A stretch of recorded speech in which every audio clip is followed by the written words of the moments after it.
আমি এরকম মসজিদ করে বাংলাদেশকে দেখাই দিব ইনশাআল্লাহ। টাঙ্গাইলের লোকজন অনেক ভদ্র, অনেক ভালো। টাঙ্গাইল জেলার বাইরে থেকে কারা কারা আসছেন দেখি? ওরে আল্লাহ, টাঙ্গাইল জেলার বাইরে থেকেও আসছেন? ময়মনসিংহ, কুমিল্লা, চাঁদপুর, কুষ্টিয়া, নড়াইল। আচ্ছা, আলহামদুলিল্লাহ, হাত নামান। আল্লাহর মেহেরবানি যে অনেক জেলার ভাইরা এখানে একত্রিত হয়েছে একজনকে খুশি করার জন্য। আওয়াজ করে বলতে হবে, তিনি কে? আমরা এই দুনিয়াতে শুধু তাকেই খুশি করতে চাই, ঠিক কি না? আল্লাহর খুশি ছাড়া আমরা আর কিছু চাই? আজকে এখানে এসেছি আল্লাহকে খুশি করতে, ঠিক কি না?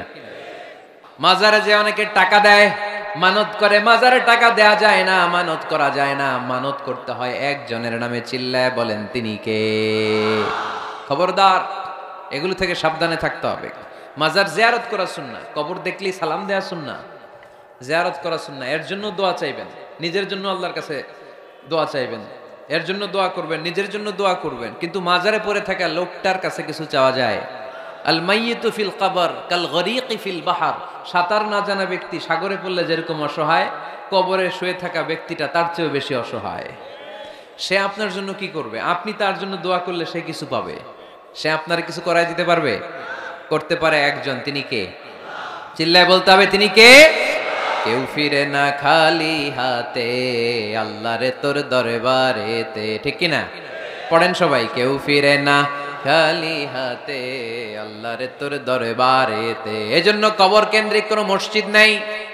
আগে মসজিদ, পরে হবে কবর। যেমন বিশ্বনবী আগে তৈরি করেছেন মসজিদে নববী, তার পাশে হয়েছে বিশ্বনবীর কবর, তার বাম দিকে হয়েছে বাকিউল গারকাদ, বাকি কবরস্থান, মাকবারাতুল বাকি, যেখানে বিশ্বনবীর স্ত্রীরা শুয়ে আছেন, সাহাবারা শুয়ে আছেন রাদিয়াল্লাহু তাআলা আনহুম ওয়া আনহুন্না। তাহলে আগে হবে মসজিদ, তারপরে কবর। কবর কেন্দ্রিক কোনো মসজিদ বানানো যাবে? মনে থাকবে এটা। টাঙ্গাইল এরকম আছে যে আগে কোন আল্লাহর ওলির কবর ছিল, এর উপরে বিশাল মসজিদ বানাইতেছে, আছে? নাই? আলহামদুলিল্লাহ, খুব ভালো। কবর কেন্দ্রিক মসজিদ বানাবেন না, মসজিদ আর কবরস্থানে গ্যাপ রাখবেন, তা না হলে ভেজাল হওয়ার সম্ভাবনা আছে না নাই? এরপরে বিশ্বনবী মসজিদকে ক্লিন রাখতে বলেছেন। আমারা রাসূলুল্লাহ সাল্লাল্লাহু আলাইহি ওয়াসাল্লাম বিবিনাইল মসজিদি ফিদ দুয়ার ওয়া আন তুনাযযাফা ওয়া তুতায়্যাবা। আল্লাহর হাবিব বলেছেন, এলাকায় এলাকায় তোমরা মসজিদ বানাও, মসজিদগুলোরে পরিষ্কার রাখো, আতর আর সুগন্ধি দিয়ে তোমরা পারফিউম করে দাও। মসজিদটারে সুগন্ধযুক্ত করে রাখবেন, পারফিউম করে রাখবেন। আরব দেশে মসজিদে বাখুর জ্বালিয়ে দেয়, উদ জ্বালিয়ে দেয়, মসজিদে ঢুকলেই কলিজাটা ঠান্ডা হয়ে যায়, নামাজ পড়তে মনে হয়, কোনো দুর্গন্ধ নাই। এজন্য মসজিদ পরিচ্ছন্ন রাখার দরকার আছে না নাই? এরপরে বিষ্ণু ইসলাম বললেন, মসজিদের সর্বশেষ আদব হলো, তোমরা যখন মসজিদ বানাবা, খবরদার মসজিদকে অতিমাত্রায় ডিজাইন করা যাবে না। অতিমাত্রায় ডিজাইন করা যাবে না। আমরা এতই ডিজাইন করি, কোনটা মসজিদ আর কোনটা কমিউনিটি সেন্টার চিনাই যায় না, আছে না নাই? না, অতিমাত্রায় ডিজাইন না, যতটুকু লাগে। গরম লাগে, এয়ারকন লাগান, নো প্রবলেম। নিচের সমস্যা, সিম্পলি টাইলস দিয়ে দেন। কিন্তু লাইটিং ফাইটিং, লাল নীল বাতি, এই কারুকার্য ওই কারুকার্য, এটা করতে নিষেধ করেছেন মুহাম্মদ সাল্লাল্লাহু। বিশেষ করে মসজিদের কেবলার দেয়ালে। কোন দেয়ালে? কেবলার দেয়ালে কোনো ঘড়ি থাকতে পারবে না, কোনো ক্যালেন্ডার থাকতে পারবে না, সব পিছনে। ইমাম সাহেব ঘড়ির টাইম দেখে নিবে। সামনে ক্যালেন্ডার থাকলে নামাজের সময় ক্যালেন্ডারের ভিতরে যে মাদ্রাসা, মসজিদ, ওইখানে নজর পড়ার সম্ভাবনা আছে না নাই? বিভিন্ন জিনিস লেখা থাকে, নামাজও পড়ি, ওইটাও পড়ি, আছে না নাই? নামাজ পড়ে কয়টা বাজলো, ঘড়ির দিকে নজর পড়ার সম্ভাবনা আছে না নাই? এই জন্য কেবলার দেয়ালটা যদি সাদা মাঠা রাখা যায় সেটাই ভালো। আপনার নজর থাকবে সেজদার দিকে। ডানে একটা নজর দিলে আল্লাহ বলে ফিরে আয়, সেজদার দিকে তাকা। আরেক দিকে নজর দিলে আল্লাহ বলে ফিরে আয়, সেজদার দিকে তাকা। আবার যদি টাইলসের দিকে নজর দেন, আল্লাহ বলে ফিরে আয়, সেজদার দিকে তাকা। আবার যদি নজর দেন, আল্লাহ রেগে যেয়ে বলে, লা হাজাত আলী ইলা সলাতিক, তোর এই নামাজের কোনো দরকার আমার নাই। যে আল্লাহ তাআলাকে খুশি করার জন্য সালাত পড়তে আসলাম, উনি যদি বলে তোর এই নামাজের দরকার আমার নাই, তো কার জন্য সালাত পড়লেন আপনি? এজন্য মসজিদের সামনের ওয়ালে যত কম ডিজাইন হওয়া যায়, ঘড়ি, ক্যালেন্ডার ইত্যাদি ফিত্যাদি, লেখাজোখা, এগুলো সামনে না, এগুলো পেছনে দিতে পারলে ভালো। ইভেন জায়নামাজের মধ্যেও কাবা ঘরের ডিজাইন আছে না নাই? এটা ইহুদিদের ষড়যন্ত্র। আমরা বোকা শোকা মুসলমান, ওরা সর্বপ্রথম জায়নামাজের মধ্যে কাবা ঘরের ডিজাইন দিছে। কোন ডিজাইন? আর আমরা মুসলমানরা মনের অজান্তে নিজের কাবারে নিজে লাথি মারি। কথা বলেন, কথা বলেন। এই জন্য খবরদার, কোন মসজিদের ডিজাইনওয়ালা, কোন কাবা ঘরের নমুনাওয়ালা, মসজিদুল আকসার গম্বুজলা, মসজিদে নববীর কোন গম্বুজলা জায়নামাজ আমরা কিনবো না। আমরা না কিনলে ওদের ব্যবসা শেষ, ঠিক কিনা? ফ্রেশ জায়নামাজ কিনবেন। কি জায়নামাজ? ফ্রেশ। সিম্পলি ফুল হইতে পারে, সাদা হইলে আরো ভালো। ফ্রেশ কোন মসজিদ, বিশেষ করে কাবার ডিজাইনওয়ালা তো কিনাই যাবে না। ওইটার মধ্যে দাঁড়ায় আছে ইমাম সাহেব, আছে না নাই? মনে থাকবে, মনে থাকবে। এই জন্য বিশ্বনবী বললেন, মসজিদ নির্মাণ করো, মসজিদের সাথে হৃদয়টারে ঝুলিয়ে রাখো। কিয়ামতের দিন এই মসজিদের ওসিলায় জান্নাতের বাড়ি বানায় দিবে কে? আবার বিশ্বনবী বললেন, লা তুসাদ্দুর রিহাল ইল্লা ইলা সালাসাতি মাসাজিদা।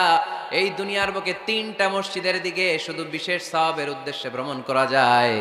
এই 3টা মসজিদ ছাড়া বিশেষ সওয়াবের উদ্দেশ্যে পৃথিবীর কোনো মসজিদে ভ্রমণ করা যাবে। আপনি ডিজাইন দেখতে যাইতে পারবেন। এই যে বললেন যে কি একটা হইছে 200 কত গম্বুজ? 201 গম্বুজ সুন্দর একটা বানাইছে, দেখতে যাই, যাওয়া যাবে। নামাজ পড়তে মনে চায় ওইটাই যাওয়া যাবে, কিন্তু ওইখানে বেশি সওয়াব হবে, এই নিয়তে যাওয়া যাবে? You cannot say it any journey expecting special virtue except 3 mosques: the Mosque of Haram, the Mosque an-Nabawi, the Masjid al-Aqsa. ঠিক কি না? এই 3টা মসজিদ ছাড়া বিশেষ সওয়াবের নিয়তে পৃথিবীর কোনো মসজিদে ভ্রমণ করা যায় না, তবে দেখতে যাওয়া যায়। এটার আর্কিটেকচারাল ডিজাইন দেখার জন্য, এটার ক্যালিওগ্রাফিক্যাল ডিজাইন, এটার ইকোসিস্টেম, এটা কেমন করে করেছে, কতটুকু জায়গা, ডিজাইনটা কেমন, এটা দেখার জন্য যেতে পারবেন। কিন্তু এই 201 গম্বুজে নামাজ পড়লে সওয়াব 3 গুণ হবে, এরকম ধারণা করা যাবে? বাইতুল মুকাররমে পড়লে এত গুণ সওয়াব, এই ধারণা করা যাবে? এই যে চলে আসছে 201 গম্বুজ, আমি দেখতেছি, আপনারা পাবেন না দেখতে। আগে দেখে ফেলছেন? মাশাআল্লাহ, মাশাআল্লাহ, সুন্দর। আরো কিছু পরামর্শ দিবে, এগুলো শেষে দিচ্ছি আমি। কষ্ট হইতেছে আপনাদের? জিমায় পড়তেছেন? আরো কয়েক মিনিট শুনবেন। 3টা মসজিদে নিয়ত করে যাওয়া যায়। 1 নম্বরে মসজিদে হারাম, 1 নম্বরে কি? ইন্না আউওয়ালা বাইতিন উদিআ লিন-নাসি লাল্লাযী বিবাক্কাতা মুবারাকা। সর্বপ্রথম যেই ঘরটা আল্লাহ তাআলা জমিনের মধ্যে স্থাপন করলেন, ওই ঘরটা হলো মসজিদুল হারামের মাঝখানের কাবা ঘর। এই ঘরটা অবস্থিত যেই শহরের মধ্যে, শহরের নাম বাক্কা, এখনকার নাম মক্কা। সুবহানাল্লাহ পড়েন। মক্কার আগের নাম বাক্কা। কোরআনে বাক্কার কথা আছে, এবং হজ উমরা করতে গেলে দেখবেন যে অনেক হোটেল আছে, হোটেলের নাম ফুন্দুক বাক্কা। ফুন্দুক বাক্কা মানে বাক্কা হোটেল। মক্কার আগের নাম কি? বাক্কা। এখান থেকেই বিষ্ণু ঈসা ইসলাম ইসরা শুরু করেছেন। মেরাজের আগের ধাপ নাম ইসরা। এই মসজিদে 1 রাকাত নামাজ পড়লে 1 লক্ষ রাকাতের সওয়াব দেয় কে? সুবহানাল্লাহ কইতে পারলেন না? পৃথিবীর আর কোন মসজিদে 1 রাকাত পড়লে 1 লক্ষ রাকাতের সওয়াব হয়? আপনাদের 201 গম্বুজে বললে, বাইতুল মুকাররম, পৃথিবীর কোন মসজিদে পড়লে হবে? শুধুমাত্র কেবলমাত্র মসজিদুল হারামে 1 রাকাত সালাত পড়লে 1 লক্ষ রাকাতের সওয়াব আমল নামায় দিবে কে? এজন্য আল্লাহ বললেন, ওখানে যাও, হাইসুমা তুয়াল্লু ফাওয়াল্লু উজুহাকুম শাতরা। যেখানে যাইবা, দুনিয়ার যেখানেই থাকো না কেন, কাবা ঘরের দিকে হয়ে নামাজ পড়াকে আবশ্যক করেছে কে? পৃথিবীর যেখানেই যান, কোন দিকে হয়ে নামাজ পড়বেন? কাবা, টু দ্য ডাইরেকশন অফ কিবলা। আপনি অবাক হবেন, অস্ট্রেলিয়ায় একটা শহর আছে সিডনি। এই সিডনি শহরে একটা জঙ্গল আছে, এই জঙ্গলে একটা গাছ আছে, যে গাছটা মানুষের মতো রুকু করে আছে, টু দ্য ডাইরেকশন অফ কিবলা, তাও কিবলামুখী হয়ে। পত্রিকার কাটিং দেখেছেন না আপনারা? অনেক ক্যালেন্ডারেও আছে। গাছ, ইউটিউবে দেখেছেন? গাছ রুকু করে আছে, টু দ্য ডাইরেকশন অফ কিবলা, কিবলামুখী হয়ে, মানুষের মতো। সুবহানাল্লাহ পড়ে। তাহলে এই মসজিদ এমন মসজিদ, এই মসজিদে 1 রাকাত সালাত পড়লে 1 লক্ষ রাকাতের সওয়াব হয়ে যায়। এই মসজিদ এমন মসজিদ, যেই মসজিদের মাঝখানে একটা ঘর আছে, ঘরটার নাম বাইতুল্লাহ। প্রতিনিয়ত এই ঘরের উপর 120টা রহমত নাজিল করে কে? সিত্তুন আলিত তাইফিন, 60টা রহমত নাজিল হয় যারা কাবা ঘরের চারদিকে তাওয়াফ করতে থাকে। আরবাঈন লিল মুসাল্লিন, 40টা রহমত নাজিল হয় যারা কাবা ঘরের চারদিকে নামাজ পড়তে থাকে। 20 লিন-নাযিরিনা ইলাল কাবা, বাকি 20টা সওয়াব নাজিল হয় যারা শুধু কাবা ঘরের দিকে তাকিয়ে থাকে। কাবা ঘরের দিকে তাকায় থাকলেও সওয়াব। সুবহানাল্লাহ বললেন না? আন-নাযার ইলাল কাবা, 3 জিনিসের দিকে তাকালেই সওয়াব। কয় জিনিস? জোরে বলেন। 1 নাম্বার আন-নাযার ইলাল মুসহাফ, কোরআনের দিকে তাকালেই সওয়াব, পড়া লাগবে না, পড়লে তো সওয়াব আছে, তাকানো মাত্রই। 2 নাম্বার আন-নাযার ইলা ওয়াজহিল ওয়ালিদাইন, মা বাবার চেহারা, মা বাবার খেদমত করলে তো সওয়াব আছেই, টাকা দিলে তো সওয়াব আছেই, কিন্তু মা বাবার চেহারার নজরের দিকে যদি রহমতের নজরে একবার তাকান, একটা কবুল হজ করলে যেই সওয়াব, ওই সওয়াব আমল নামাই দিবে কে? মা বাবা এমন জিনিস আমরা চিনলাম না। আমরা পীর সাহেবের দরবারে লাউ নিয়ে যাই আর গান গাই, সাদের লাউ বানাইলো মোরে, আগা খাইলাম ডগা খাইলাম, খাইলাম না ডুগডুগি না। তো কই লাউ নিয়ে যান আপনি, কই হাদিয়া নিয়ে যান? আসল পীর সাহেব তো আপনার ঘরে। আপনার আব্বা সবচেয়ে বড় পীর সাহেব, আপনার আম্মা জান আপনার জন্য সবচেয়ে বড় পীর সাহেব। গোটা বিশ্বের সব পীর সাহেব যদি 50 বার করে কোরআন খতম দিয়ে 1 গ্লাস পানির মধ্যে ফু দেয়, আর আপনার আব্বা শুধু বিসমিল্লাহ বলে যদি 1 গ্লাসের পানিতে ফু দেয়, ওই গ্লাসের পানির ফুটা আল্লাহর কাছে কবুল হয়ে যাবে। এজন্য বিশ্বনবী বলতেন, আল জান্নাতু তাহতা আকদামি উম্মাহাতিকুম, ও দুনিয়ার মানুষেরা শোনো, দুনিয়ার পুরুষ মানুষদের পায়ের নিচে থাকে জুতা, জুতার নিচে থাকে বালু আর মাটি, আর দুনিয়ার বুকে এক একটা মায়ের পায়ের নিচে থাকে তার সন্তানদের জান্নাত। ওগো মা তুমি এই ধরনের শ্রেষ্ঠ নেয়ামত, তোমারই পদ তলে রয়েছে জান্নাত। ওগো মা তুমি এই ধরনের শ্রেষ্ঠ নেয়ামত, তোমারই পদ তলে রয়েছে জান্নাত। সুবহানাল্লাহ পড়েন। কি মা? এই মারে আমরা চিনি না। লাউ কাতা'তা জিলদাক, তোমার গায়ের চামড়া কেটেও যদি মাকে জুতো বানিয়ে দাও, ওই যে ছোটবেলায় দুধ খাইছিলা, 1 ঢোক দুধের শোধ আদায় হবে না। 1 ঢোক দুধের শোধ আদায় হবে না। ওই মা 3 বার বললেন আল্লাহ রাসূল এই মায়ের কথা। কয়বার? আল্লাহ হাবিব বললেন মা মা মা, তারপরে মা কয়বার? বাবা কয়বার? তার মানে ইসলাম মাকে দিয়েছে স্বর্ণ পদক, ইসলাম মাকে দিয়েছে রৌপ্য পদক, ইসলাম মাকে দিয়েছে ব্রোঞ্জ পদক, বাবাকে দিয়েছে সান্ত্বনা পুরস্কার। ঠিক কিনা? 3 বার যদি মা হয়, 1 বার যদি বাবা হয়, তাহলে স্বর্ণ পদক কে? রৌপ্য পদক, ব্রোঞ্জ পদক, সান্ত্বনা পুরস্কার। সুবহানাল্লাহ কইতে বললেন না? ওই মায়ের চেহারার দিকে যদি রহমতের নজরে একবার তাকান, কবুল হজের সওয়াব আছে না নাই? তাহলে 1 নাম্বার কোরআনের দিকে নজর করলে সওয়াব, 2 নাম্বার মা বাবার চেহারার দিকে নজর করলে সওয়াব, 3 নাম্বার আল্লাহর কাবা ঘরের গিলাফের দিকে যখন নজর করে তাকাবেন, 20টা রহমত নাজিল করবে কে? তাহলে শ্রেষ্ঠ মসজিদ মসজিদে হারাম, শ্রেষ্ঠ মসজিদ। 2 নাম্বার হচ্ছে মসজিদ নববী, নবীর মসজিদ, ওখানে 1 রাকাত পড়লে 1000 রাকাতের সওয়াব। আমার নবী শুয়ে আছে তার পাশে, পাশেই জান্নাতুল বাকিয়া, মাকবারাতুল বাকিয়া, এরপর আছে রওদা। বিশ্বনবীর কবর থেকে মিম্বার পর্যন্ত জান্নাত, রাউদাতুম মিন রিয়াদিল জান্নাহ। এটা দুনিয়ার বুকে একটা জান্নাতের টুকরা, কোন সুবহানাল্লাহ। ওখানে নামাজ পড়ার জন্য খুব ধাক্কাধাক্কি হয়। পুরো মসজিদে নববীর কার্পেটের 1 কালার, ওইটার কার্পেটের আরেক কালার। যারা হজ উমরা করেছেন দেখে এসেছেন, জায়গা পাওয়া যায় না, খুব ধাক্কাধাক্কি হয় ওই জায়গাটাতে সালাত পড়ার জন্য। এটা হচ্ছে 2য় মসজিদ শ্রেষ্ঠত্বের দিক থেকে। 3য় মসজিদ হচ্ছে মসজিদে আকসা, ফিলিস্তিনে। আহা, এই 2টাতে যাওয়ার সুযোগ হইলো, ওইটাতে যাওয়ার সুযোগ নাই। ইসরায়েলি হায়নাদের দখলে। চিল্লা এখন ঠিক কিনা? আমরা আল্লাহর কাছে চাই আমরা মসজিদুল হারামে, মসজিদ নববীতে যেমনে সালাত পড়তে পারি, বাইতুল মাকদাসে যেও যেন সালাত পড়তে পারে। আল্লাহ তুমি তৌফিক দাও। বাইতুল মাকদাসে 1 রাকাত পড়লে 250 রাকাতের সওয়াব। আরেক বর্ণনা এসেছে 500 রাকাতের সওয়াব। এই 3টার পরে দুনিয়ার যত বড় মসজিদ হোক না কেন, সবগুলোর সওয়াব সমান। সুবহানাল্লাহ পড়েন। তাহলে আমরা মসজিদ আবাদ করতে চাই। কি করতে চাই? এই মসজিদ হচ্ছে আমাদের মুসলমানদের সামাজিক ঐক্যের কেন্দ্রবিন্দু। সামাজিক ঐক্যের কেন্দ্রবিন্দু আমাদের মসজিদ। বুঝতে হবে, এটা খ্রিস্টানদের চার্চের মতো, এটা ইহুদিদের সিনাগগের মতো, এটা শিখদের গুরুদুয়ারার মতো গতানুগতিক কোনো ইবাদত গাহ বা উপাসনা কেন্দ্র নয়। এটা আমাদের ঐক্যের ভিত্তি। চিল্লায় বলেন ঠিক কি না? বিশ্বনবী মসজিদে নববী থেকে সব করেছেন। বিশ্বনবীর মসজিদে নববীটাই ছিল ক্যান্টনমেন্ট, সেনাবাহিনীর ক্যান্টনমেন্ট ছিল এটা। বিশ্বনবীর মসজিদে নববী ছিল গণভবন, আমার নবীর মসজিদে ছিল বঙ্গভবন। এইখানেই ছিল সুপ্রিম কোর্ট, হাই কোর্ট। এখানে বসেই বিশ্বনবী যুদ্ধের জন্য সেনা প্রেরণ করতেন। এখানে বসেই বিশ্বনবী বেকারদের কর্মসংস্থান করতেন। এখানে বসেই বিশ্বনবী বিধবা নারীদের জন্য ভাতার ব্যবস্থা করে দিতেন। এই মসজিদের মধ্যে বসেই বিশ্বনবী আহলে সুফার সাহাবীদেরকে হাদিসের শিক্ষা দিতেন। সুবহানাল্লাহ পড়েন। এজন্য মসজিদের নানামুখী ব্যবহার আছে। আমরা শুধু এটা ইবাদতের জন্য রাখছি, কিন্তু বিষ্ণু ঈসা ইসলাম এটাকে নানা কাজে লাগিয়েছেন।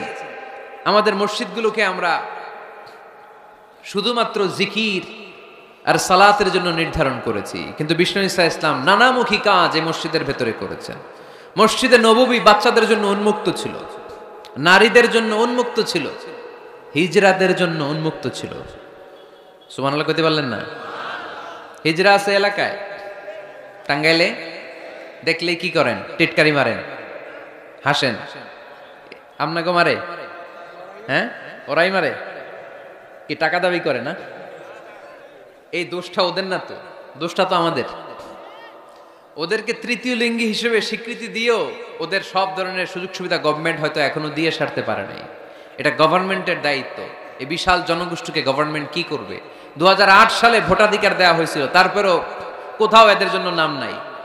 একটা বাচ্চা যদি হিজরা হয়ে জন্মায়, মা বাবা তার পরিচয় কারো কাছে দিতে চায় না, লজ্জায়। এর স্কুলে ভর্তি করাইলে স্কুলের ফর্মে আছে ছেলে বা মেয়ে, এটার কোন জায়গায় দিব? ছেলেতে না মেয়েতে? আহা, এজন্য এরাও সমাজে বিচ্ছিন্ন, আলাদা। এরা খুঁজতে থাকে, দেখি আমার মতো কে আছে, তখন এরা হিজরা পাড়ায় চলে যায়। যে একসাথে থাকে, একজনের নেতৃত্বে বরের গাড়ি আটকায়, আর কয় 5,000 টাকা দে, নাইলে তোর খবর আছে না নাই?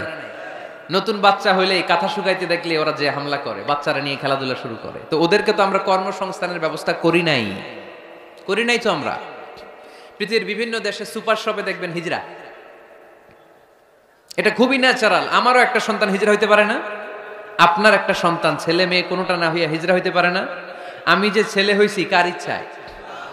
আমার বোন যে মেয়ে হইছে কার ইচ্ছায়? যে হিজরা হয়ে দুনিয়ায় আসলো, এটাও কার ইচ্ছায়? আসল ইচ্ছাটা কার? কর্মসংস্থানের ব্যবস্থা করে দেন। হিজরাদেরকে দেখতে যেহেতু মানুষ ডরায়, এদেরকে আপনি রাস্তাঘাটের জ্যাম ঠিক করার দায়িত্ব দিয়ে দেন, কেউ আর উল্টা পথে যাবে না, ঠিক কিনা? পুলিশের দায়িত্ব দিয়ে দেন, রাস্তাঘাটে এরা দাঁড়াইলে লাঠিও লাগবে না মানুষ, ঠিক কিনা? তো এগুলো তো কাজে লাগাইতে হবে। জনসংখ্যাকে যদি জনশক্তিতে আমরা রূপান্তরিত করতে না পারি, তাহলে বিপদ আছে না নেই? বলছিলাম আমার নবীর মসজিদ এটা যেন মসজিদ না।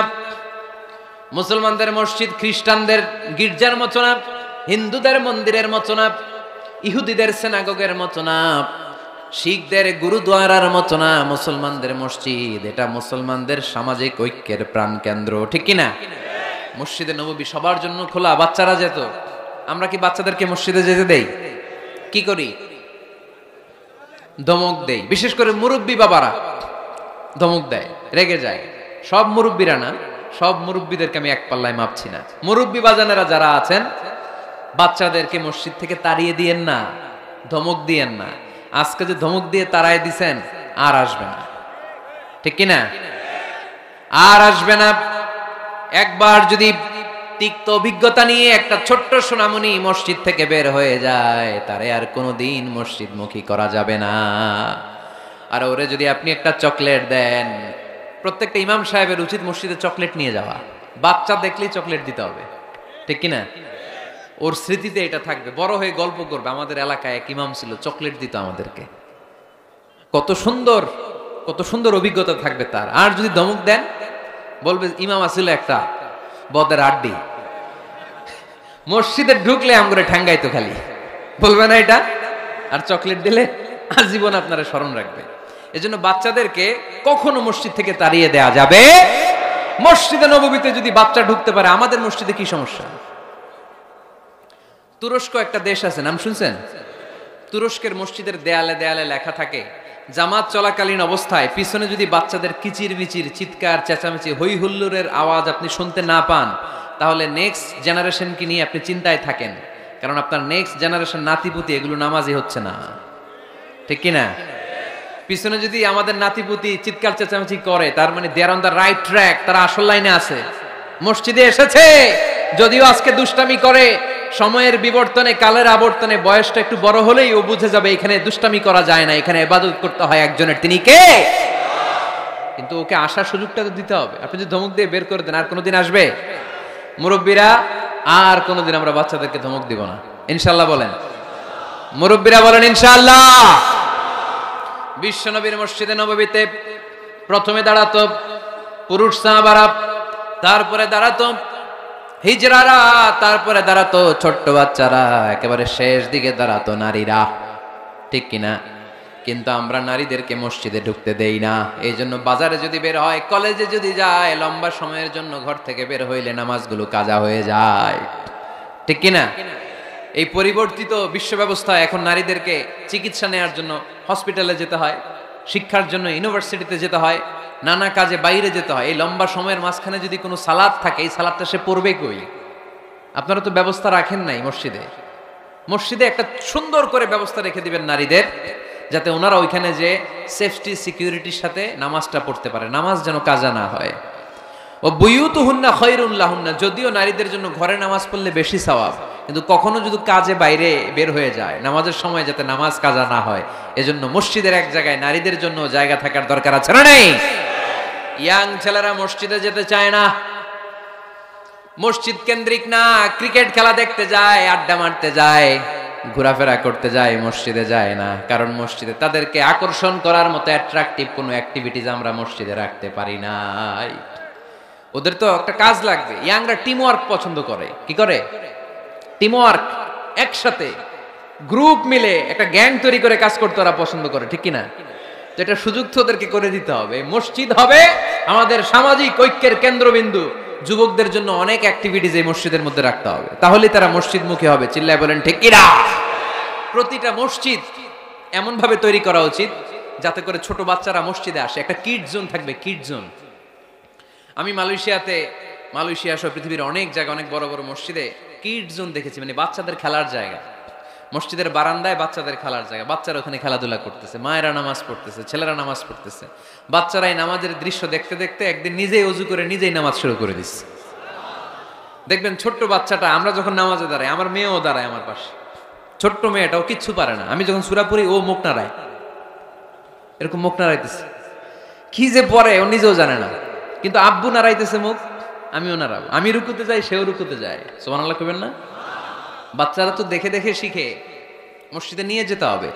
কিড জোন, কি বলে জায়গাটারে? কিড মানে বাচ্চা, তাই না? বাচ্চাদের একটা জোন থাকবে, ওখানে বেলুন থাকবে, ওখানে খেলনা থাকবে, ওখানে যে বাচ্চারা খেলবে। আরে বাচ্চারা চিৎকার চেঁচামেচি করবে না তো 80 বছরের বুড়ার চিল্লাবে নাকি? বাচ্চারাই তো চিৎকার করবে, ওরা গ্লাস ভাঙবে, লাফালাফি করবে, দুষ্টামি করবে, ওরাই তো চিল্লাবে। বাচ্চারা লাফালাফি না করে 70 বছরের এক মুরব্বী যদি লাফায়, শুনেই হাসতেছেন আপনারা। তার মানে মুরব্বীরা তো এটা করবে না, করবে বাচ্চারা। বাচ্চাদের কাজ বাচ্চাদেরকে করতে দেন, ওদেরকে বুঝাবেন যে আব্বু এটা ইবাদত গাহ, এখানে দুষ্টামি করতে হয় না, এখানে ইবাদত করতে হয়, আল্লাহর কাছে চাইতে হয়। দেখতে দেখতে আস্তে আস্তে ও শিখে যাবে, ঠিক কিনা?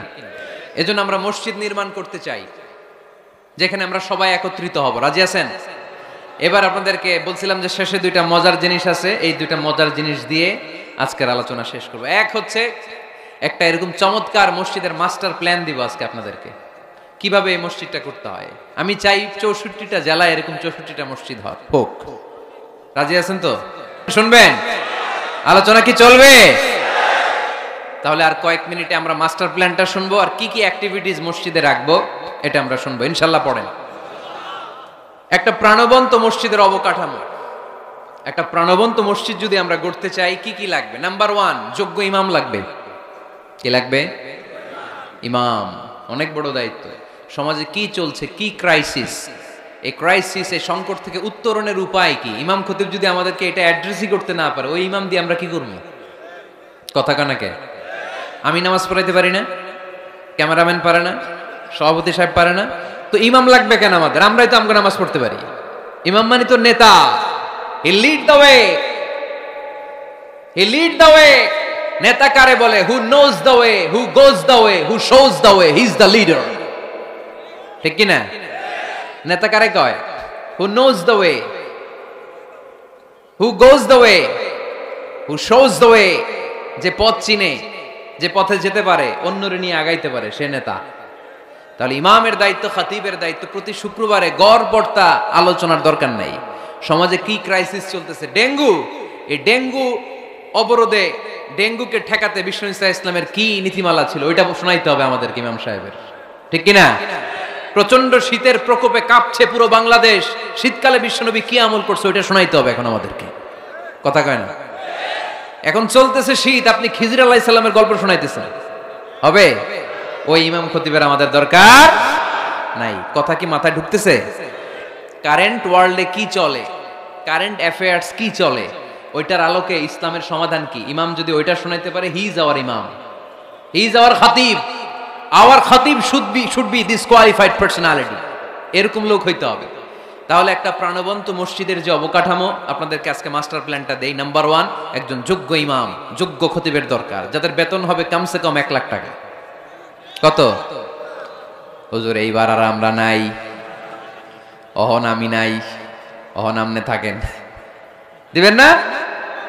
দিবেন না? ওইরকম ইমাম পাওয়া গেলে দেওয়া যাবে না? যাবে। মাশাআল্লাহ। শুনেন, জরুরি আলাপ, এটা জরুরি আলাপ আপনাদের সাথে। নাম্বার 2, প্রশস্ত এবং বড় এরিয়া নিয়ে মসজিদ করতে হবে, ছোট জায়গা নিয়ে না। একটা মসজিদ করতে হবে কমসে কম 50 বিঘা জায়গার উপর। কয় বিঘা? ওই যে ডরাই গেছে এখন। 50 বিঘা একটা জায়গা হইলো। এরকম জায়গা দেওয়ার মানুষ অনেক আছে। ওনারা এরকম সুন্দর মাস্টার প্ল্যান দিতে হইলে আজকের এটার পরে যে কত ফোন কল আমার কাছে আসবে যে হুজুর আমি 50 কোটি টাকা নিয়ে রেডি, আপনি এসে উদ্বোধন করে দিয়ে যাবেন মসজিদ। শুনবেন আপনারা কয়দিন পরে, আজকের এই আলোচনার পর ইনশাল্লাহ। পড়েন। অনেক বড় প্রশস্ত এরিয়া নিয়ে আপনার মসজিদ করতে হবে। ঢাকার মসজিদগুলো দেখছেন চিপা গলি, এটা যে মসজিদ বোঝাই যায় না। আরে মসজিদের শান শৌকত আর ইমেজ দেখে বিধর্মী ভাইয়েরা মুসলমান হওয়ার জন্য পাগল হয়ে যাবে, মসজিদে ঢুকার জন্য পাগল হয়ে যাবে। কি সুন্দর মসজিদ তোমাদের, কত চমৎকার, ফ্যান্টাস্টিক, মার্ভেলাস মসজিদ তোমাদের। দেখতে যাব আমরা, দেখতে যায়ও। মালয়েশিয়াতে 4টা বড় মসজিদ আছে, 2টা পুত্রাজায়াতে। একটার নাম স্টিল মস্ক, মিজান তুয়াঙ্কু জাইনুল আবেদিন মস্ক, বিশাল মসজিদ। আরেকটা আছে পুত্রা মস্ক, মাথির মোহাম্মদ ওখানে সালাত পড়ে, ডক্টর জাকির নায়েক সালাত পড়ে, আমি যাই মাঝে মাঝে ওই মসজিদে। এরপর মসজিদ বিলায়া আছে একটা, বিলায়া পেরসেকতুয়ান ফেডারেল টেরিটরি মস্ক, আল্লাহু আকবার, তুরস্কের ব্লু মস্কের আদলে করা। আরেকটা আছে মালয়েশিয়ার জাতীয় মসজিদ নেগারা, মসজিদ নেগারা বলে এটাকে, জাতীয় মসজিদ। এত সুন্দর মসজিদ, বিশাল এরিয়া নিয়ে মসজিদ, কোনো ছোট জায়গায় হবে না, বিশাল এরিয়া নিয়ে। 5 জায়গার নামাজের জন্য আলাদা ছোট্ট মসজিদ জায়গা হতে পারে, কিন্তু জামে মসজিদ হলে ওটা ছোট বানাইলে চলবে? এটা যদি আমাদের সামাজিক ঐক্যের কেন্দ্রবিন্দু হয়, এটা তো অনেক বড় গ্যাদারিং এর জায়গা থাকতে হবে, ঠিক কি না? বিশাল এরিয়া নিয়ে মসজিদ হইতে হবে। 2 নাম্বার, পর্যাপ্ত পার্কিং ব্যবস্থা থাকতে হবে মসজিদে। একমত না দ্বিমত? এইখানে যদি আপনি জগৎ বিখ্যাত আলেম রাখেন, খতিব রাখেন, যিনি প্রতি সপ্তাহে কি ঘটে বাংলাদেশে ওইটারে কোরআন হাদিসের আলোকে ব্যাখ্যা করে, তো ওনার কথা শোনার জন্য এরকম লাখ লাখ লোক জড়ো হবে না? এরা এদের প্রাইভেট কার নিয়ে আসবে, অনেক এলিট লোকেরা প্রাইভেট কার নিয়ে আসবে ওনার খুতবা শোনার জন্য। অনেকে নিজের হুন্ডা চালায় আসবে, সাইকেল নিয়ে আসবে। তো এগুলো রাখবে কোথায়? রাস্তায় জ্যাম বাজাবেন নাকি? না, বিশাল পার্কিং লট থাকবে। ওই পার্কিং লটে প্রত্যেকের পার্কিং এর ব্যবস্থা থাকবে। প্রয়োজনে এই পার্কিং এর মধ্য দিয়ে আইডিয়া জেনারেটিং একটা সিস্টেম আপনি করতে পারেন, যে গাড়ি পার্ক করলে 20 টাকা, হুন্ডা পার্ক করলে 10 টাকা। এক জায়গায় আমার মাহফিলে শুধু পার্কিং দিয়ে কামাইছে 7 লক্ষ টাকা। সুবহানাল্লাহ নাই? This is called idea. বর্তমান পৃথিবীতে আইডিয়ার বড় দাম। পার্কিং লট রাখতে হবে, বিশাল বড় পার্কিং লট। মসজিদ ছোট জায়গায় হবে না, অনেক বড় জায়গায় খোলামেলা ভেন্টিলেশন সিস্টেম থাকতে হবে। এরপরে মনোরম ওয়াশ এরিয়া লাগবে, ওয়াশ এরিয়া যেখানে সুন্দর অজু করা যায়, গোসল করা যায়। আমাদের বাংলাদেশের মসজিদের টয়লেটে ঢোকা যায়, দুর্গন্ধ কারে কয়? বদনার মধ্যে হাত দেওয়া যায় না, টিস্যু নাই। আমাদের মসজিদগুলোর টয়লেটের দিকে খেয়াল করছেন? কেন হিন্দুরা মুসলমান হবে? কেন কেন আসবে? দুর্গন্ধের জায়গায় আসবে কেন? আমি তো যেতে পারি না বাংলাদেশের কোনো মসজিদের টয়লেট, আমি ঢুকতে পারি না, তো বদনাটা ধরা যায় না। তেলাপোকা, মাকড়সার বাসা, টিকটিকি কান্দের উপর এসে পড়ে, আছে না নাই? 6 মাসও পরিষ্কার করে না একবার।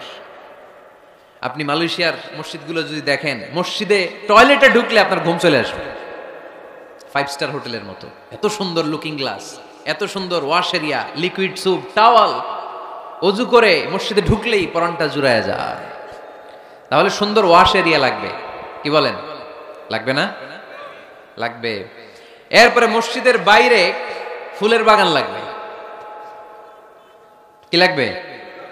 ইকো ফ্রেন্ডলি মস্ক বলে এটাকে, ইকো ফ্রেন্ডলি, পরিবেশ বান্ধব মসজিদ। মুসল্লিরা যখন ঢুকবে ফুলের গন্ধের সৌরভে এমনি তো মন মাতোয়ারা। সুবহানাল্লাহ কইতে বললেন না? আপনাদের কথাগুলো বুঝতে কষ্ট হচ্ছে মনে হয় না? বুঝতেছেন সবাই? ফুলের বাগান লাগবে মসজিদের চারদিকে, ফুলের বাগান, পাতাবাহার, ফুলের গাছ, সুগন্ধে মসজিদ থাকবে আমোদ। এরপরে মসজিদে বিশুদ্ধ পানি খাওয়ার ব্যবস্থা থাকতে হবে, ফর ফ্রি। ফিল্টার দিয়ে বিভিন্ন জায়গায় পানির ব্যবস্থা। আল্লাহর বান্দারা নামাজ পড়তে আসে, পানি খাওয়ার জায়গাটাও নাই, এরকম মসজিদ আছে না নাই?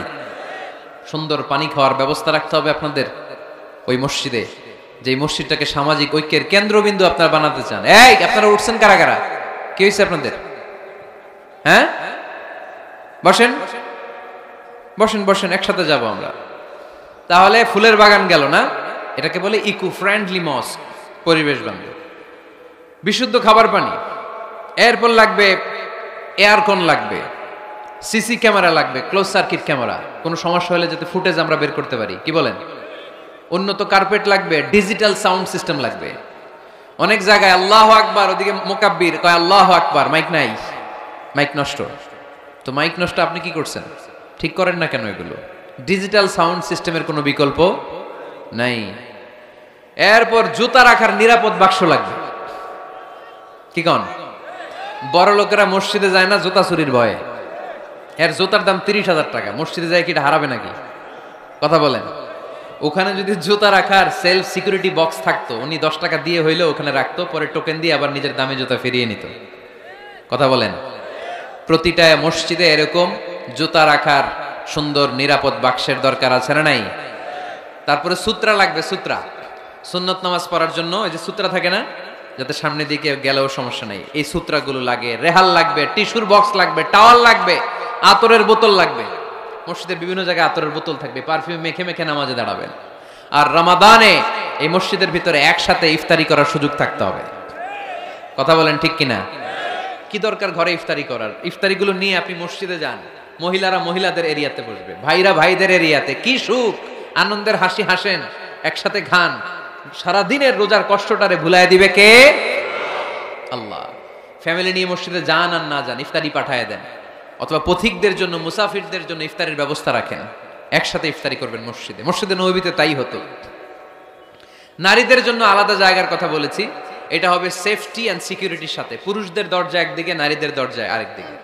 নারীরা নারীদের ওই জায়গা দিয়ে ঢুকবে, ওই জায়গা দিয়ে বের হবে। এটা আলাদা দেয়াল দেয়া থাকবে, এদের টয়লেট আলাদা, ওয়াশরুম আলাদা, ওয়াশিং এরিয়া আলাদা, সবকিছু হবে আলাদা।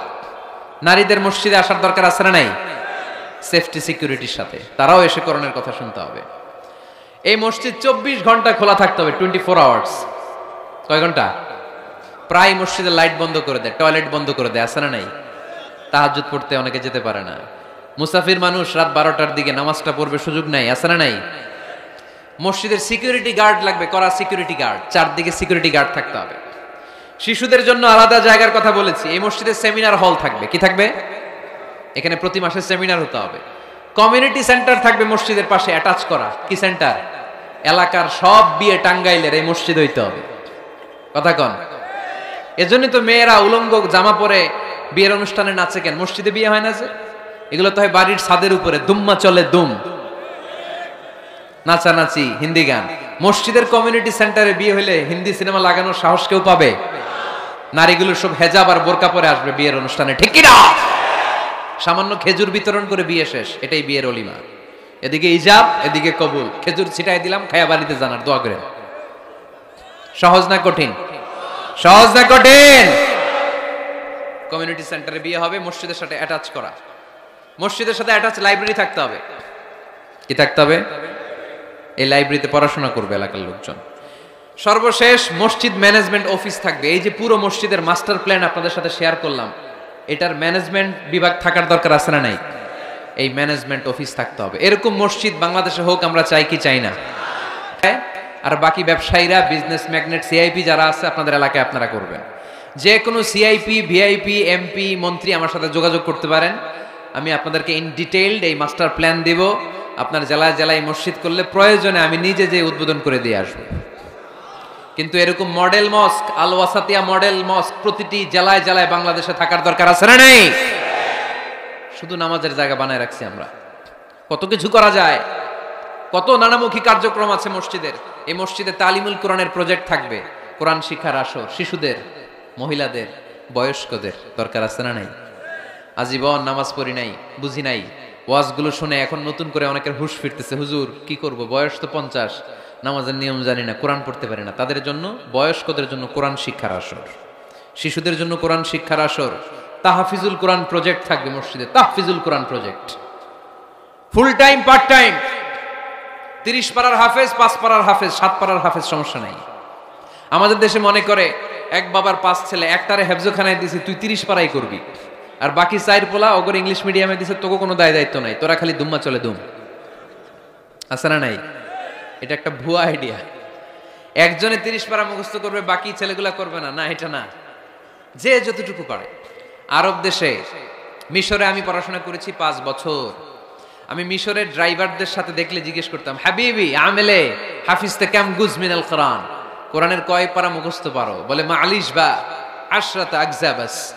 সরি, আমি আসলে বেশি মুখস্থ করতে পারিনি, 10 পারা করছি। ড্রাইভার, সুবহানাল্লাহ নাই? মিশরের এমন কোন লোক নাই যারা 5 পারা 10 পারা কোরআনের হাফেজ না।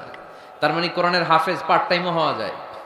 ইংলিশ মিডিয়ামে পড়বে আপনার ছেলে, বিকেলবেলা পার্ট টাইম তাহফিজে এসে ও কোরআন হেফজ করবে। এরকম ছেলের দরকার আছে না নাই? ইংলিশেও কথা বলবে, কোরআনের ব্যাখ্যাও করে দিবে, চিল্লায় বলো ঠিক কি না?